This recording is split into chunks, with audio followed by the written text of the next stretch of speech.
नमस्कार दोस्तों, स्वागत है आपका अपने यूट्यूब चैनल लक्ष्य स्टडी 99 में। आप देख रहे हैं लक्ष्य स्टडी 99। सो फ्रेंड, जो चैनल फर्स्ट टाइम विजिट किया हो चैनल को सब्सक्राइब करें और साथ में बेल आइकन को दबाना ना भूलें और ऑल ऑप्शन को प्रेस करें ताकि हमारे आने वाले सभी क्लासों के नोटिफिकेशन आप लोगों को मिलता रहे। तो फ्रेंड, जो आज की क्लास है वो होने वाली है फिजिक्स के कुछ ऑब्जेक्टिव क्वेश्चंस की, जो कि सभी कॉम्पिटिटिव एग्जाम्स के जरिए वेरी इंपॉर्टेंट होने वाले हैं। तो चलिए आज की क्लास शुरू करते हैं। तो आज का जो हमारा पहला क्वेश्चन है वो है, निम्न में से कौन सा धातु अर्धचालक की तरह ट्रांजिस्टर में प्रयोग होती है। ऑप्शन ए है जर्मेनियम, ऑप्शन बी है तांबा और ऑप्शन सी है ग्रेफाइट और ऑप्शन डी है चांदी। तो इसका राइट आंसर जो है हो जाएगा ऑप्शन ए जर्मेनियम। निम्न में से कौन सा धातु अर्धचालक की तरह ट्रांजिस्टर में प्रयोग होती है। तो अर्धचालक की तरह ट्रांजिस्टर में प्रयोग होने वाली जो धातु है वो जर्मेनियम है। ध्यान रखिएगा, वेरी इंपॉर्टेंट क्वेश्चन है ये। अगला क्वेश्चन है हमारा, निम्नलिखित में से कौन सा अर्धचालक है। ऑप्शन ए है एल्यूमिनियम, ऑप्शन बी है प्लास्टिक और ऑप्शन सी है लकड़ी और ऑप्शन डी है जर्मेनियम। तो इसका राइट आंसर जो है वो हो जाएगा ऑप्शन डी जर्मेनियम। पूछ रहा है कि निम्नलिखित में से कौन सा अर्धचालक है, तो अर्धचालक जर्मेनियम है। ध्यान रखिएगा, option D is right answer.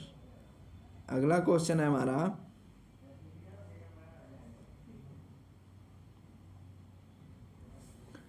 Dynamo का कार्य है। ऑप्शन ए रासायनिक ऊर्जा को वैद्युत ऊर्जा में बदलना, ऑप्शन बी है वैद्युत ऊर्जा को यांत्रिक ऊर्जा में ऊर्जा में बदलना और ऑप्शन सी है यांत्रिक ऊर्जा को वैद्युत ऊर्जा में बदलना और ऑप्शन डी है वैद्युत ऊर्जा को रासायनिक ऊर्जा में बदलना। तो इसका राइट आंसर जो है हो जाएगा ऑप्शन सी यांत्रिक ऊर्जा को वैद्युत ऊर्जा में बदलना। डायनेमो का कार्य जो होता है वो यांत्रिक ऊर्जा को वैद्युत ऊर्जा में बदलना होता है। डायनेमो जो हमारा होता है वो यांत्रिक ऊर्जा को वैद्युत ऊर्जा में बदलता है। ध्यान रखिएगा। अगला क्वेश्चन है हमारा, डायनेमो जिससे बिजली उत्पादन हेतु कथित रूप से प्रयोग में लाते हैं वह वास्तव में। ऑप्शन ए है इलेक्ट्रिक चार्ज का स्रोत होता है, ऑप्शन बी है आयंस के स्रोत के रूप में कार्य करता है और ऑप्शन सी है ऊर्जा का परिवर्तक होता है और ऑप्शन डी है इलेक्ट्रॉन का स्रोत होता है। तो इसका राइट आंसर जो है हो जाएगा ऑप्शन सी ऊर्जा का परिवर्तक होता है। डायनेमो जिससे बिजली उत्पादन हेतु कथित रूप से प्रयोग में लाते हैं वह वास्तव में क्या होता है, तो वह ऊर्जा का परिवर्तक होता है डायनेमो। ध्यान रखिएगा, डायनेमो से क्या होता है, तो डायनेमो से बिजली उत्पादित होती है। ध्यान रखिएगा। अगला क्वेश्चन है हमारा, 3 पिन बिजली के प्लग में सबसे लंबी पिन को जोड़ना चाहिए। ऑप्शन ए है सजीव सिरे से, ऑप्शन बी है आधार सिरे से और ऑप्शन डी सी है उदासीन सिरे से और ऑप्शन डी है किसी भी सिरे से। तो इसका राइट आंसर जो है हो जाएगा ऑप्शन बी आधार सिरे से। 3 पिन बिजली के प्लग में सबसे लंबी पिन को किससे जोड़ना चाहिए, तो 3 पिन बिजली के प्लग में सबसे लंबी पिन को आधार सिरे से जोड़ना चाहिए। ध्यान रखिएगा, वेरी इंपॉर्टेंट क्वेश्चन है ये। अगला क्वेश्चन है हमारा, डायनेमो का कार्य है। ऑप्शन ए है इलेक्ट्रिक ऊर्जा को मैकेनिकल ऊर्जा में परिवर्तित करना, ऑप्शन बी है मैकेनिकल ऊर्जा को इलेक्ट्रिकल ऊर्जा में परिवर्तित करना, ऑप्शन सी है उच्च विभव उत्पन्न करने वाला यंत्र और ऑप्शन डी है निम्न विभव उत्पन्न करने वाला यंत्र। तो इसका राइट आंसर जो है हो जाएगा ऑप्शन बी मैकेनिकल ऊर्जा को इलेक्ट्रिकल ऊर्जा में परिवर्तित करना डायनेमो का कार्य होता है। ध्यान रखिएगा, वेरी इंपॉर्टेंट क्वेश्चन है। अगला क्वेश्चन है हमारा, डायनेमो एक युक्ति है जो परिवर्तित करता है। ऑप्शन ए है विद्युत ऊर्जा को यांत्रिक ऊर्जा में, ऑप्शन बी है रासायनिक ऊर्जा को विद्युत ऊर्जा में, और ऑप्शन सी है यांत्रिक ऊर्जा को विद्युत ऊर्जा में, और ऑप्शन डी है विद्युत ऊर्जा को रासायनिक ऊर्जा में। तो इसका राइट आंसर जो है वो हो जाएगा ऑप्शन सी, यांत्रिक ऊर्जा को विद्युत ऊर्जा में। डायनेमो एक युक्ति है जो परिवर्तित करती है क्या? डायनेमो जो हमारी होती है वो यांत्रिक ऊर्जा को विद्युत ऊर्जा में परिवर्तित करती है। ध्यान रखिएगा, वेरी इंपॉर्टेंट क्वेश्चन है भी। अगला क्वेश्चन है हमारा, प्रत्यावर्ती धारा एसी को दृष्ट धारा में परिवर्तित करने वाली युक्ति को कहते हैं।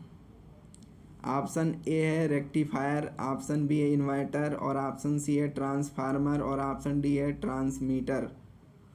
तो इसका राइट आंसर जो है वो हो जाएगा ऑप्शन ए, रेक्टिफायर।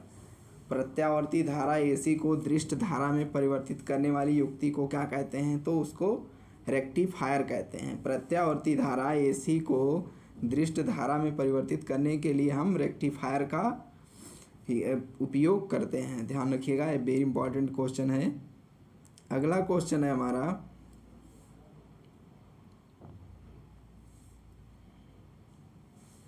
जब टीवी का स्विच ऑन किया जाता है तो ऑप्शन ए है श्रव्य तुरंत सुनाई देता है लेकिन दृश्य बाद में दिखाई देता है क्योंकि दृश्य को कुछ अभ्यास समय चाहिए, और ऑप्शन बी है श्रव्य और दृश्य दोनों एक साथ शुरू होते हैं, और ऑप्शन सी है दृश्य तुरंत प्रारंभ हो जाता है लेकिन श्रव्य बाद में सुनाई देता है, और क्योंकि ध्वनि प्रकाश की अपेक्षा कम वेग से चलती है, और ऑप्शन डी है या टीवी के ब्रांड पर निर्भर करता है। तो इसका राइट आंसर जो है हो जाएगा ऑप्शन बी, श्रव्य और दृश्य दोनों एक साथ शुरू होते हैं जब टीवी का स्विच ऑन किया जाता है। ध्यान रखिएगा, वेरी इंपॉर्टेंट क्वेश्चन है ये भी। अगला क्वेश्चन है हमारा, अतिचालकता किस तापमान पर अत्यधिक आर्थिक महत्व की हो सकती है जिससे लाखों रुपए की बचत हो?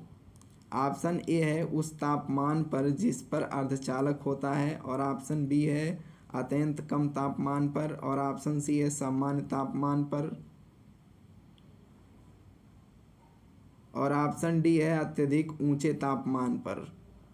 तो इसका राइट आंसर जो है हो जाएगा ऑप्शन सी, सामान्य तापमान पर। अगला क्वेश्चन है, अतिचालक का लक्षण है। ऑप्शन ए है निम्न पारगम्यता, ऑप्शन बी है उच्च पारगम्यता, और ऑप्शन सी है शून्य पारगम्यता, और ऑप्शन डी है अनंत पारगम्यता। तो इसका राइट आंसर जो है वो हो जाएगा ऑप्शन सी, शून्य पारगम्यता। अतिचालक का लक्षण जो होता है वो शून्य पारगम्यता होता है। ध्यान रखिएगा। अगला क्वेश्चन है हमारा, 9 आविष्कृत उच्च ताप अतिचालक है। ऑप्शन ए शुद्ध दुर्लभ मृदा धातुएं, ऑप्शन बी है मिश्र धातुएं, ऑप्शन सी है श्रेमिक ऑक्साइड्स, और ऑप्शन डी है अकार्बनिक बहुलक। तो इसका राइट आंसर जो है हो जाएगा ऑप्शन सी, श्रेमिक ऑक्साइड्स। 9 आविष्कृत उच्च ताप अतिचालक जो है वो श्रेमिक ऑक्साइड्स है। ध्यान रखिएगा, वेरी इंपॉर्टेंट क्वेश्चन है ये भी। अगला क्वेश्चन है हमारा, ट्रांसफार्मर का उपयोग निम्नलिखित में से किस उद्देश्य से होता है? ऑप्शन ए दृष्ट धारा को प्रत्यावर्ती धारा में बदलने के लिए, और ऑप्शन बी है प्रत्यावर्ती धारा को दृष्ट धारा में बदलने के लिए, और ऑप्शन सी है प्रत्यावर्ती धारा विभव को उच्चीय अथवा अपचयी करने के लिए, और ऑप्शन डी है दृष्ट धारा विभव को उच्चीय करने के लिए। तो इसका राइट आंसर जो है हो जाएगा ऑप्शन सी, प्रत्यावर्ती धारा विभव को उच्चीय अथवा अपचयी करने के लिए। अगला क्वेश्चन है हमारा,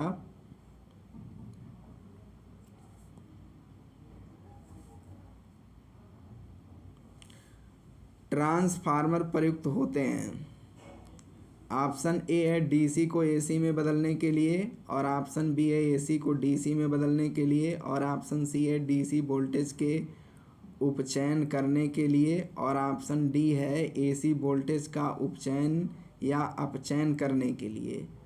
तो इसका राइट आंसर जो है हो जाएगा ऑप्शन डी, एसी वोल्टेज का उपचयन या अपचयन करने के लिए ट्रांसफार्मर प्रयुक्त होते हैं। ट्रांसफार्मर प्रयुक्त इसलिए होते हैं कि एसी वोल्टेज का उपचयन या अपचयन ट्रांसफार्मरों के द्वारा ही किया जाता है। ध्यान रखिएगा, वेरी इंपॉर्टेंट क्वेश्चन है वो भी। अगला क्वेश्चन है हमारा, प्रत्यावर्ती वैद्युत धारा को दृष्ट वैद्युत धारा में परिवर्तित किया जाता है। ऑप्शन ए है मोटर द्वारा, ऑप्शन बी है डायनेमो द्वारा, और ऑप्शन सी है ट्रांसफार्मर द्वारा, और ऑप्शन डी है रेक्टिफायर द्वारा। तो इसका राइट आंसर जो है हो जाएगा ऑप्शन डी, रेक्टिफायर द्वारा प्रत्यावर्ती वैद्युत धारा को दृष्ट वैद्युत धारा में परिवर्तित हम रेक्टिफायर द्वारा परिवर्तित करते हैं। ध्यान रखिएगा, प्रत्यावर्ती वैद्युत धारा को दृष्ट धारा में परिवर्तित करने के लिए रेक्टिफायर का यूज होता है। रेक्टिफायर के द्वारा ही हम प्रत्यावर्ती वैद्युत धारा को दृष्ट वैद्युत धारा में परिवर्तित करते हैं। वेरी इंपॉर्टेंट क्वेश्चन है वो भी, काफ़ी ध्यान रखिएगा। अगला क्वेश्चन है हमारा, निम्नलिखित में से वैद्युत का सबसे अच्छा चालक की है? ऑप्शन ए है तांबा, ऑप्शन बी है चांदी, ऑप्शन सी है सोना, और ऑप्शन डी है अभ्रक। तो इसका राइट आंसर जो है हो जाएगा ऑप्शन बी, चांदी। निम्नलिखित में से वैद्युत का सबसे अच्छा चालक जो है वो चांदी होता है। ध्यान रखिएगा, वेरी इंपॉर्टेंट क्वेश्चन है। चांदी जो हमारा है वो वैद्युत का सबसे अच्छा चालक है। अगला क्वेश्चन है हमारा,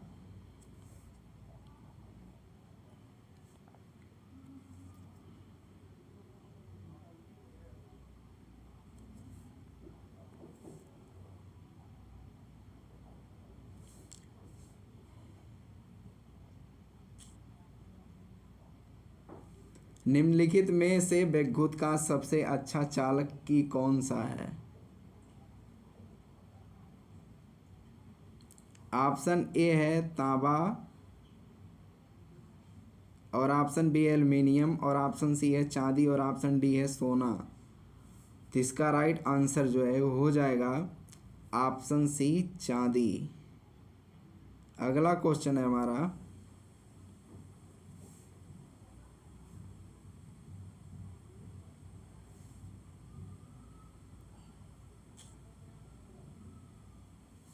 किसी अर्धचालक का प्रतिरोध गर्म करने पर?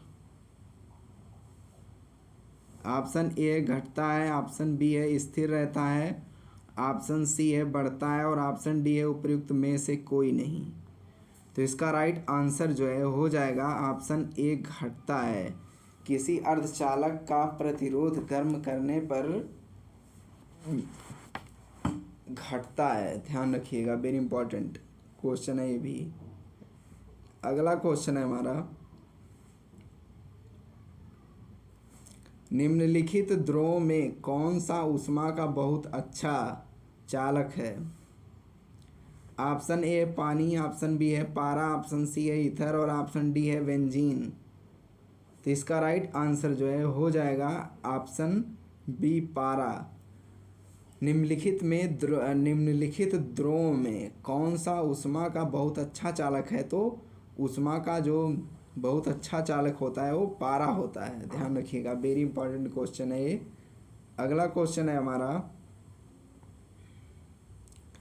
वैद्युत उपकरणों में अर्थ का उपयोग होता है।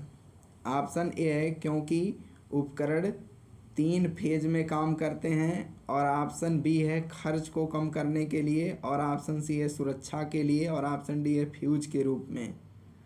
तो इसका राइट आंसर जो है हो जाएगा ऑप्शन सी।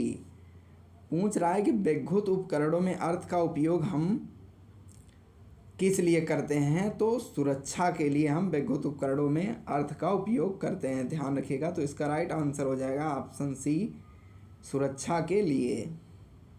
हम किसी विद्युत उपकरणों में अर्थ का उपयोग करते हैं? अर्थ फेस। अगला क्वेश्चन है हमारा, फ्यूज का सिद्धांत है। ऑप्शन ए विद्युत का यांत्रिक प्रभाव, ऑप्शन बी है विद्युत का रासायनिक प्रभाव, ऑप्शन सी है विद्युत का ऊष्मीय प्रभाव और ऑप्शन डी है विद्युत का चुंबकीय प्रभाव। तो इसका राइट आंसर जो है हो जाएगा ऑप्शन सी, विद्युत का ऊष्मीय प्रभाव। फ्यूज का सिद्धांत जो है वो विद्युत का ऊष्मीय प्रभाव है। ध्यान रखिएगा, वेरी इंपॉर्टेंट क्वेश्चन है। अगला क्वेश्चन है हमारा, घर की सुरक्षित विद्युत सप्लाई के लिए उपयोग में आने वाला फ्यूज तार जिस धातु का बना होता है उसका ऑप्शन ए गलनांक ज़्यादा होता है, ऑप्शन बी है गलनांक कम होता है और ऑप्शन सी है प्रतिरोध अधिक होता है और ऑप्शन डी है ए और सी दोनों। तो इसका राइट आंसर जो है हो जाएगा ऑप्शन ए और सी दोनों। गलनांक ज़्यादा होता है और प्रतिरोध अधिक होता है। घर की सुरक्षित विद्युत सप्लाई के लिए उपयोग में आने वाले फ्यूज के तार जो होते हैं जिस धातु का बना होता है उनका गलनांक ज़्यादा होता है और प्रतिरोध अधिक होता है। ध्यान रखिएगा, वेरी इंपॉर्टेंट क्वेश्चन है। तो फ्रेंड, इसी के साथ जय हिंद। फिर मिलते हैं अगले नेक्स्ट क्लास में।